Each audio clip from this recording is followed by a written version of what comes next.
yurtimizda yana katta ikkita inshootni qabul qilib oldik o'zingizlar guvohligingizda. Bu bittasi Islom sivilizatsiya markazi bo'ldi, poytaxtimizdagi va Samarqanddagi Imom Buxoriy majmuasi. Bu ikki inshoot butun dunyoda hammani e'tiborini tortib, juda chiroyli go'zallik bilan qarshilab oldilar. Imom Buxoriy majmuasi esa mana kuniga qariyb 20-30 mingdan ziyod ziyoratchilarni qabul qila boshladi. Bir kunda shuncha odam kelib Imom Buxoriyni ziyorat qilib ketyaptilar. Mana o'zimga dunyoda bir nechta joylaridan ulamolar, olimlar, muftiylar chiqib tabriklayaptilar va Imom Buxoriyga albatta borib ziyorat qilishlikni, shu joyda bir 2 rakat namoz o'qib Imom Buxoriy haqlariga duo qilib kelishlikni niyatida ekanliklarini bildiryaptilar. Albatta bu biz uchun juda katta bir faxr, juda katta bir xursandchilik. Men kuni kecha yana o'sha Imom Buxoriy majmuasiga borib keldim va bir murojaat qilish kerak ekan degan tasavvurga keldik. Ulug'larni ziyorat qilishlik odobi bir oz bizda orqada qolgandek yoki e'tiborsizlikdek bo'lyapti. Avvalo ulug' zotlarni ziyorat qilishlikda odob nima azizlar? Niyatni yaxshilash. Ziyorat qilishlikdan ko'zlagan maqsad ularning ruhlarini shod qilish uchun haqlariga duo qilinadi va u yerga borganda ularni qoldirgan merosdan ta'lim olinadi. Ammo ziyorat asnosida shariat qaytargan, ya'ni o'zi bilmagan holda shirk qilib qo'yish xavfidan ehtiyot bo'lish kerak. Qabrlarni tavof qilib bo'lmaydi azizlar. Tavof faqat Ka'bada bo'ladi. Qabrni tavof qilishlik mumkin emas. Yoki borib devorlarni, bir narsalarni silab yuzlariga surtishlik bu aslo mumkin emas. Eng yaxshisi ziyorat qilinadi, salom beriladi, haqqiga duo qilinadi. Niyatni xolis qilinadi. Savob Allohdan so'raladi, ajr Allohdan so'raladi, yordam Allohdan so'raladi. Ularning haqqiga duo qilinadi azizlar.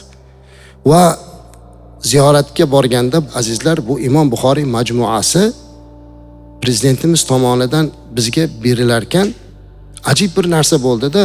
Prezidentimiz aytdilarki, bu majmua bu Imom Buxoriy hazratlarining yonida uzoq shu yerda dafn qilingan va katta masjid ochildi. Masjidni ochilishini odobi namoz bilan bo'ladi dedilar. Va hayit kuniga ochilishini belgilab berdilar. Hayitdan bir kun burun borib ochib berdilar o'zlari prezidentimiz. Ertasiga men butun respublika bosh imomlari bilan birgalikda o'sha qariyb 60 ming odam bilan birga hayit namozini o'qib, o'sha masjidni ochdik. Ya'ni ibodat bilan ochildi, namoz bilan ochildi. Eng ajibi, Imom Buxoriy hazratlari o'zlari Ramazon hayitidan bir kun burun olamdan o'tib, Ramazon hayiti kuni dafn qilingan ekanlar. Prezidentimizga tanlagan kunlarini qarang, ayni shu kunni tanlabdi. Bir kun burun borib ochib berdilar va olamdan o'tib dafn qilingan kuni ochilib haqlariga duo qilishlikka ruxsat berdilar. Bu Allohning bergan bir ilhomi bilan bo'ldi va buni aytmoqchi bo'lganim o'sha niyatda u joy ziyoratgoh ekanligi, u yerga odamlar ibodat va taqvo maqsadida borishligini esdan chiqarmaslik kerak. Saylgoh qilib qo'yish kerak emas.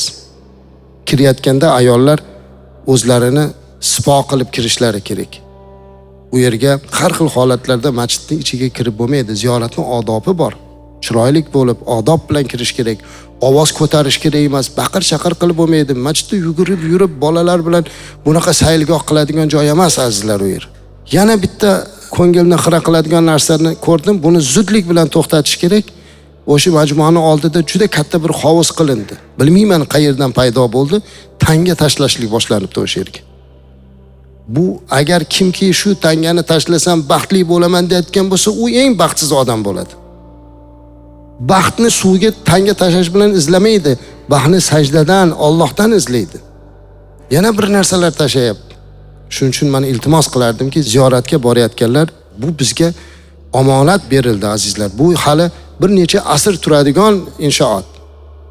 Bunga borganda odob bilan, axloq bilan borib, chiroyli ziyorat qilib, tashqaridan ko'rganda shariatga xilof bo'ladigan xurofat va bid'at amallarni qilmasdan, balki o'sha shariat ko'rsatmasiga muvofiq qaytib kelishligi kerak. Ana o'shunda ko'zlagan maqsad hosil bo'ladi.